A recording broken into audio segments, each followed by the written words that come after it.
Y nosotros hoy vamos a charlar de lo que son las herbáceas florales en particular. Bueno, ¿cuáles son estas variedades herbáceas florales? Son estos cuatro géneros, no sé si los conocen, seguramente han escuchado o ya han trabajado. Estos cuatro géneros, Mecardonia, Glandularia, Calibrachoa y Nirenbergia, son plantas herbáceas florales que tienen dentro de estos cuatro géneros variedades eh, en distinto color, distinto porte, que eso lo pueden ver en los manuales y catálogos que están disponibles en la página web. Después les vamos a pasar. Bueno, a grandes rasgos, nuestra idea de estas charlas es hablar sobre estos tres temas, ¿no? Para llegar a obtener una variedad cultivada en el espacio público. Se pasan por estas tres etapas. La primera, obviamente, que es la de iniciación, la de propagación del material. La segunda, que es del cultivo.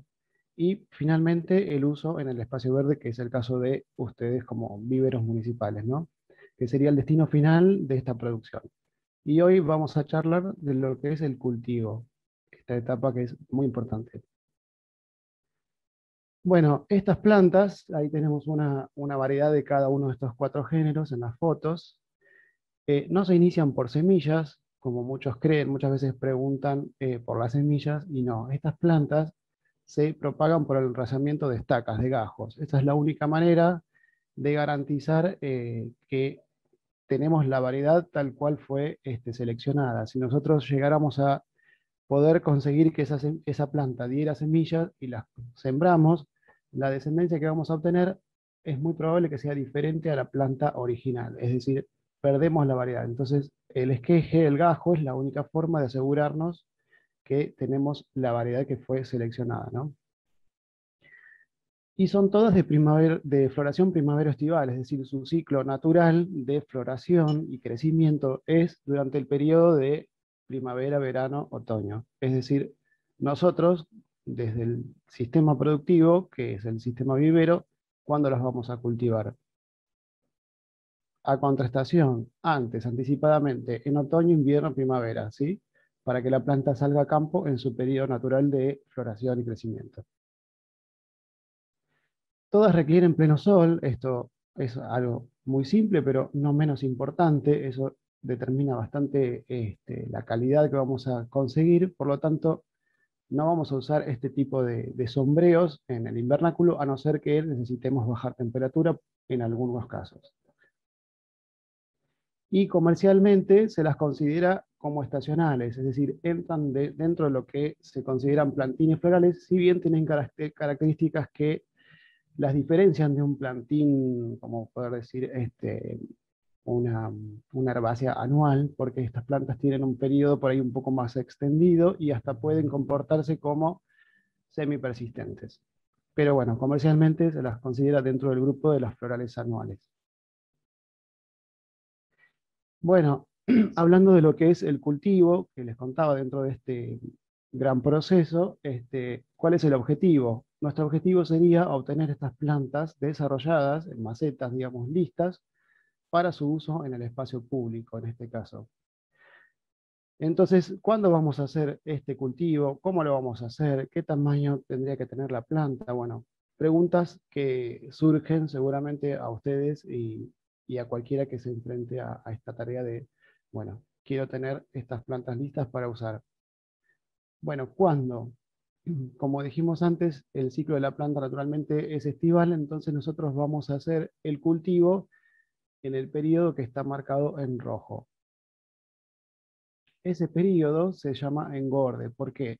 Porque nosotros vamos a partir de un material ya enraizado, como dijimos, partimos de gajos o estacas enraizadas, esa es la parte de propagación, y iniciamos el segundo periodo, que es el de engorde, el enmacetado, el trasplante, para obtener la planta ya desarrollada en un contenedor o en una maceta, y vamos a hacerlo a partir del otoño.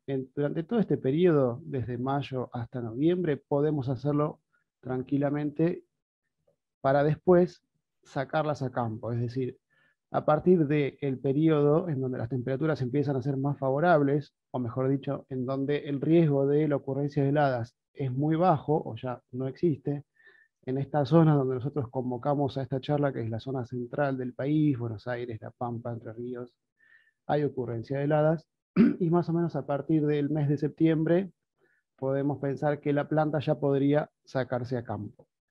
Asimismo, tienen tolerancia al frío, ahora vamos a charlar un poco de eso, pero la idea es que la planta no sufra, por lo tanto, hasta el mes de agosto, principio de septiembre, vamos a hacer el cultivo bajo cubierta. Y después, todo el resto del periodo, que está con verde, sería lo que es el cultivo a campo, es decir, tenemos un periodo muy extendido, fíjense, desde septiembre, que las podemos sacar al cantero, al espacio verde, hasta que empieza otra vez el frío, después, en, digamos, marzo, abril, mayo, hasta en el otoño entrado, a veces algunos años duran mucho porque el frío tarda en llegar, es un periodo bastante extenso en donde podemos disfrutar de la planta en el jardín, digamos, en el espacio verde. Eso hace la diferencia con un plantín de flor convencional que se las considera por ahí un poco más de periodo más corto. Bueno, la otra pregunta es cómo. Y lo vamos a hacer bajo cubierta, ya que es necesario hacer este periodo de engorde en un sistema protegido del frío, porque es a contrastación. Vamos a hacer uso de este tipo de instalaciones, de coberturas, como todos ya saben, y deben estar utilizando tipos de invernaderos, túneles, el uso de doble techo para reducir el tema del impacto del frío y tener un ambiente un poco más cálido, si se quiere conservar mejor la temperatura que se logra durante el día en el invernáculo con ayuda de un doble techo, el uso de mantas térmicas, mantas antihelada y este último también es muy importante, evitando fugas. Son cosas muy sencillas, pero no menos importantes, para que tengamos un buen resultado en conservar la temperatura, que estamos en un periodo de menores temperaturas del año, entonces es importante que hagamos, que nos prestemos atención a estas cosas. Bueno, cualquier consulta, cualquier duda en el chat me avisan. ¿Qué tamaño tendría que tener la planta? Bueno, eso es según el uso que se le va a dar. Podemos pensar en plantines en maceta del 12, por ejemplo, que serían ideales como para este tipo de uso que ven acá, un cantero plantado este, con una buena cantidad de estos plantines pequeños en maceta del 12 sería una presentación ideal para ese tipo de plantaciones. Pero también se pueden hacer en contenedores más grandes, en maceta del 14, del 15, hasta en maceta de 3 litros, ya parecido a lo que sería un arbusto o una herbácea perenne. Obviamente, esto va a llevar un poco más de tiempo, pero tenemos una planta mucho más desarrollada y con otro valor también, ¿no? Bueno, como habíamos dicho, el objetivo era obtener el producto terminado en tiempo y forma para el momento que es requerido. En este caso va a ser el uso, ¿sí? En otro caso un productor sería la venta. Nosotros vamos a pensarlo para destinarlo a la plantación en el espacio público, para lo cual tenemos que ir hacia atrás y pensar en la propagación. ¿Sí? Si yo estoy pensando en un momento del año donde quiero tener estas plantas listas, voy a tener que anticiparme a eso e ir hacia atrás y pensar en la parte de propagación. Es decir, tengo que encargar los plantines con anticipación. Ahora les vamos a contar al final. Eso está más o menos ya resuelto y armado y están disponibles. Estas plantas se propagan en plaques y yo tengo que planificar todo lo demás, ¿sí? Aparte de pensar en cuándo ya tendría que estar encargando los plaques, hacer más o menos una planificación del espacio que voy a necesitar, la mano de obra que vamos a necesitar para hacer todo lo que es el trasplante, para todo lo que es la organización del espacio, si tengo las macetas, qué tamaño voy a usar, si tengo el sustrato, si el sustrato está chequeado, si tengo el ambiente más o menos acondicionado, el tema de las fugas, del polietileno, de la media sombra, bueno, todo lo que se necesita en el ambiente del espacio protegido que va a ser nuestra unidad de producción, el invernáculo, el túnel, eh, en el periodo de bajas temperaturas. Santiago, Sí, justo en el chat te estaban preguntando eso, que ¿A qué te referías con qué es evitar las fugas? Ah, evitar las fugas básicamente es arreglar la parte del invernáculo que está rota. Muchas veces pasa que se rasgó por algún problema, por alguna este, herramienta o qué sé yo, a veces los animales, muchas veces pasa eso, o los lugares donde se unen los polietilenos o están montados se suelen desprender. Entonces todo eso, todas esas pequeñas aberturas, orificios, rasgaduras, constituyen lo que se llama fuga, fuga de calor. Nosotros por esos huecos, por esos agujeros, esas roturas, estamos perdiendo calor. El invernáculo, si bien nosotros tenemos que ventilarlo durante el día para que no sea una caldera, hacia la tarde y noche tenemos que cerrarlo para conservar ese calor que logramos acumular. Y si tenemos fugas importantes, como habían visto ese tremendo buraco, es como que es un contrasentido, estamos perdiendo el sentido del invernáculo y toda la estructura, que bastante costosa es. Entonces, en este momento de planificación hay que chequear eso, que el invernáculo esté bien cerrado, si hay fugas, agujeros, taparlos, hay parches, cambiar partes de polietileno, etcétera, etcétera. Bien, perfecto. Y Cristina y Tomás están preguntando cosas que tienen que ver con la propagación. Eso, bueno, les vamos a aclarar, ¿no? Que lo vamos a ver en Sí, otro, más en detalle en otra charla. En exacto. esta charla no había posibilidad de poner tantos temas. Y después con respecto a sustratos que pregunta Carolina, ahora en un ratito esa parte también se va a detallar. Exactamente. Y sí, sí, podemos Sí, continuar. Mónica después les va a contar un poco más de sustratos, que es muy importante también. Eh, y la parte de propagación, como dijimos, es bastante complejo, digamos, no es imposible, tiene sus especificidades, entonces preferimos dedicarle otro momento solo a hablar de propagación. Pero por el momento hay propagadores especializados, que ahora les vamos a comentar sobre eso, y eh, se deben hacer mediante el cultivo de plantas madre. Así que ahora estamos en la siguiente fase, que es la del engorde.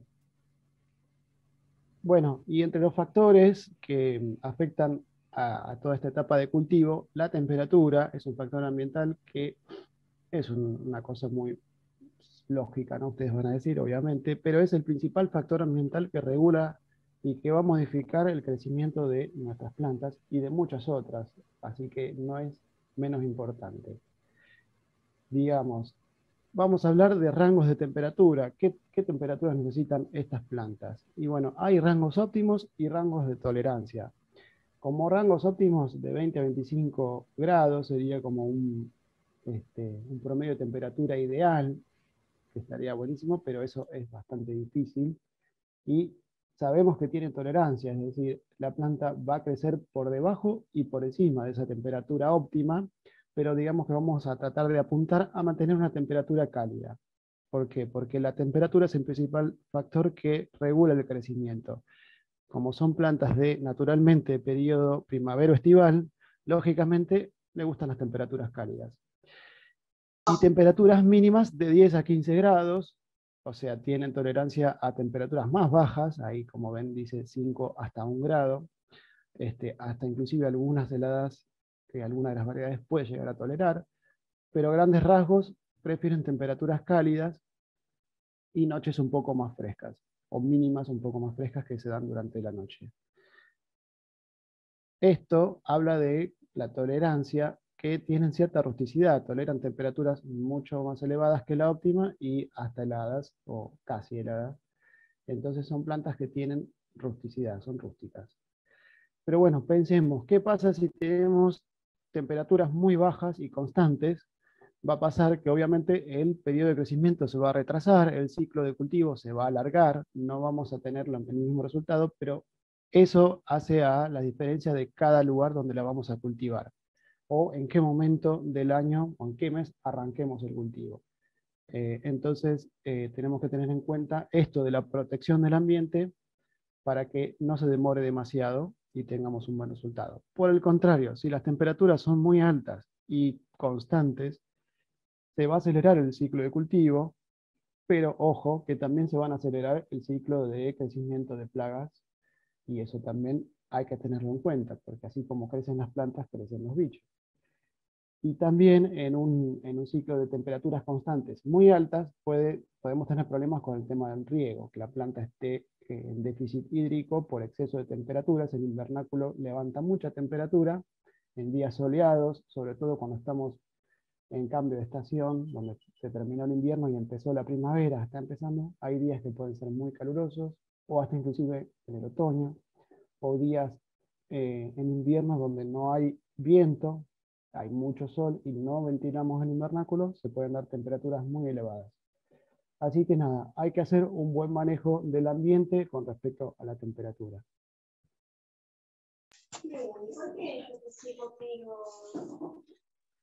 Bien, a grandes rasgos con respecto a la temperatura podemos decir que estos cuatro géneros de las variedades son la glandularia y Nirenbergia, más tolerantes al frío, son un poco más rústicas, y Mecadonia y Calibrachoa son menos tolerantes al frío. Si bien son tolerantes, glandularia y Nirenbergia son más resistentes aún, o sea, son más rústicas. Y en general todas responden al clima cálido, acelerando su crecimiento y desarrollo. Como dijimos, naturalmente son de ciclo primavera-estival. Y Nirenbergia, que ahora le vamos a contar, también responde a lo largo del día, al fotoperíodo. Entonces, si nosotros vamos a pensar en el uso de estos materiales como plantas ornamentales para espacios públicos, ¿cuáles vamos a elegir? ¿Cuáles elegirían ustedes? Quizás las más tolerantes al frío, porque son más rústicas y quizás tienen menos chances de el cuidado que se le daría en una casa particular, en un jardín privado. Bueno, otro de los factores es la luz, que también es muy importante. Estas plantas requieren alta luminosidad, son plantas de pleno sol, como dijimos, así que en el ambiente de cultivo, en el invernáculo, vamos a trabajar con elevados niveles de luz. Por eso decía, no el uso de medias sombras, ya que vamos a estar en periodo invernal, no necesitamos bajar temperatura, y el efecto del sombreo disminuye muchísimo la calidad. Si nosotros trabajamos con bajos niveles de luz, vamos a obtener plantas elongadas, plantas como muy estiradas, una floración más pobre, quizás menor cantidad de hojas en apariencia, porque la planta está como más alargada, entonces las hojas están más separadas y pareciera que tuviera menor cantidad de hojas. En fin, una planta por ahí más débil. En cambio, si trabajamos con altos niveles de luz, vamos a obtener plantas más compactas, como más densas, ¿no?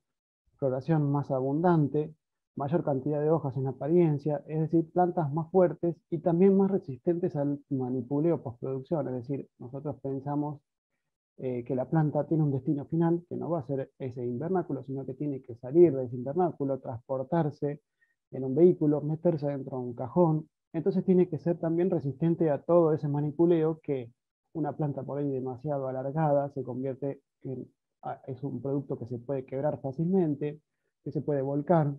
Entonces, una planta más compacta con alta luminosidad es de mejor calidad. Acá hay una foto, un ejemplo, una petunia, fíjense. La planta de la izquierda es súper larga y flaca, y las dos plantas de la derecha, que fueron cultivadas con alta luminosidad, son plantas más ramificadas, más compactas, y en apariencia pareciera que tuvieran más cantidad de flores, quizás son casi las mismas, pero tienen otra distribución. Esas plantas de la derecha van a formarse mucho mejor después en el cantero o en el contenedor final, ¿no? Así que bueno, esto hace a la calidad de una planta de cualquier tipo de floral de pleno sol, no solo para nuestras variedades. Esto es un concepto que aplica para cualquier otro cultivo. Bueno, hasta acá vamos bien.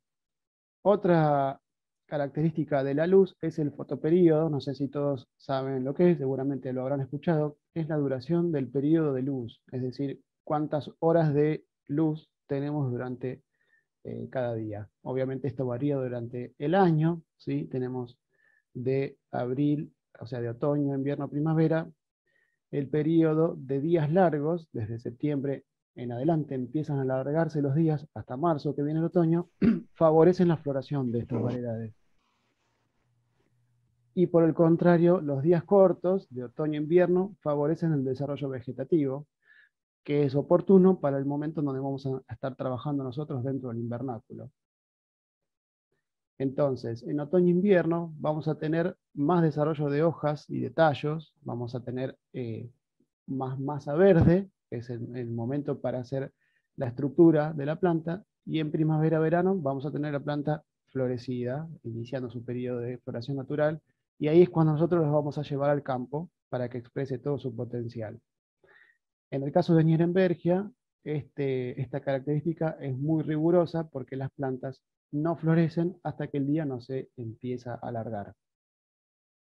Las otras variedades por ahí son más indiferentes a lo largo del día, pero prefieren los días largos. Bueno, no sé cómo estamos.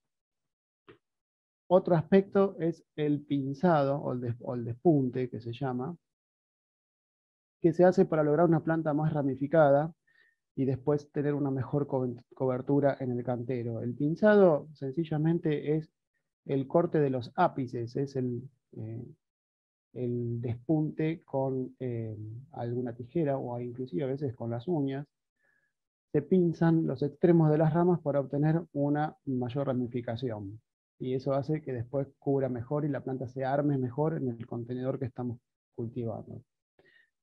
Bueno, esto, ¿cuándo dirán ustedes? ¿Cuándo hacemos ese despunte? Lo ideal es hacerlo siempre en estadios tempranos de cultivo, porque es mucho más fácil y porque ahorramos un poco de tiempo, de energía, y la planta ya empieza a ramificarse desde sus inicios. Es decir, ahí hay una maceta, un ejemplo, una maceta del 10, un plantín enmacetado hace muy poco, y fíjense que ya tiene acá unas 4 o 3 ramitas que están saliendo por el borde de la maceta. Este sería un buen momento para sacarle la punta a estas tres ramas y ya hacer lo que es el pinzado o estimulación de la ramificación. Otra opción también podría ser, una vez que tenemos la bandeja, si la bandeja está muy estirada, el plantín está muy largo, podemos sacarle la punta, hacer una poda ahí en la bandeja, en algunos casos se puede hacer así. Y después ya continuamos con el crecimiento. ¿Y cómo puedo hacer para acelerar la obtención de una maceta llena, es decir, de una planta más ramificada, que el contenedor esté más cubierto de ramas, pero requerir menos podas? ¿Cómo podría llegar a conseguir ese mismo efecto sin hacerle podas? Algo muy simple es colocando más de un esqueje por maceta, es decir, haciendo más rápido el llenado del contenedor, poniendo 2, 3 plantines en el momento de hacer el trasplante. Así que de esta manera también tenemos el mismo efecto, quizás más rápido, pero el rendimiento bajo, obviamente, ¿no? Bien. Otro aspecto es la densidad, que esto es para cualquier cultivo, no solo para estas, pero bueno, es una observación que hay que tener en cuenta, que al inicio del cultivo podemos tener una alta densidad, es decir, podemos cultivar las plantas todas juntas, más apretadas, hacer un uso muy intensivo del espacio de la superficie, y hacia el final del cultivo ir bajando esa densidad, es decir, ir separando las plantas. ¿Por qué? Porque esto hace que la planta se forme mejor, que esté mejor ramificada, no haya tanta competencia por la luz, es decir, cuando las plantas están muy juntas, muy cerca, tienden a estirarse, a hacerse más largas.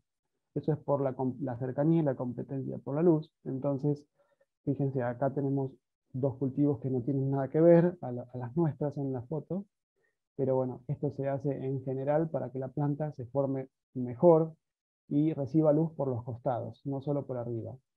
Eso hace también que haya un menor amarilleo y caída de hojas, porque al estar muy juntas las plantas, las hojas de más abajo no reciben luz, se terminan amarillando, se terminan cayendo y quedan como peladas en la parte de abajo, y eso hace que disminuya mucho la calidad.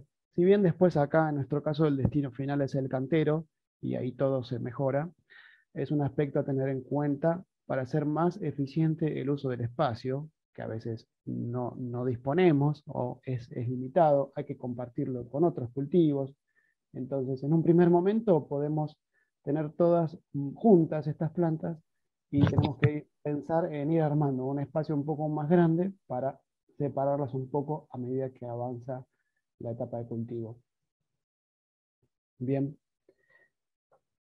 Bueno, ¿y qué contenedores se usan para estas plantas? Bueno, es muy variable, es muy diverso el tema de las macetas. Se usan muchísimo los bowls para los que son calibracoas, mecardonias, se usan muchísimo. Y después tamaños intermedios como macetas del 12, del 13, acá hay termoformadas, hay rígidas. Y las macetas sopladas de polietileno que se usan muchísimo para plantín. La maceta del 12 seguramente ustedes ya usan estos contenedores, hasta de 3 litros más grandes. Pero bueno, en este caso creemos que quizás las macetas sopladas serían las más recomendables para el uso de estas plantas porque el destino final es el cantero, es el espacio público, el espacio verde. Entonces la maceta carece de valor, digamos, aunque podemos usar macetas rígidas y resistentes.